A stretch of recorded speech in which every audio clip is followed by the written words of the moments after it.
E kinde ma jonyuol ikore mano mar duoko nyithindgi e skunde juma manyien ne somo mar tam mar 2. Jopuonjre mohew 100 e ward ma Kibiri kar chung' od bura ma Karachuonyo, kaunti ma Homa Bay, ne yudo fuong'ruok bang' yudo omenda maromo Sh503 mar jolos sombgi. Jotend nanga e ward ma Kibiri kod jatend riwruok mok mar piny owacho mong'ere kaka Kennedy Ongati Foundation wacho ni yuto mani piny e kind jonyuol mathoth Kibiri osemiyo moko kuom jopuonjre rem dhi nyime gi somo kaka owinjore.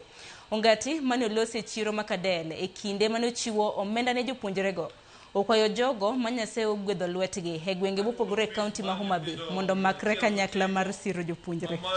Wasemiyo gi receipt Monday nyathi ka nyathi dhi e skul mondo chak somo. Kuom nyithindo 109 go, nyithindo 27 gin nyithinda ok ni gin nyithinda manyuolo, to gin nyithinda machunga e yorgi mar somo nyaka chieng' moro gitiek skul. Machielo akwayo jowa ma Nyasaye oyie yudo thuolo e sirikal mer William Ruto ni kiyie to wadog chien kuonde mwae mondo wa support jowa man chien mondo kiny wabed gi gweng' ma ji te yue muya maber. Nyithindo ka kiny yaw skul tamor kaka chief nikech nyithindo dhi skul kamor, jonyuol be mor nikech samoro di penji ni ti dhi skul na onge pesa.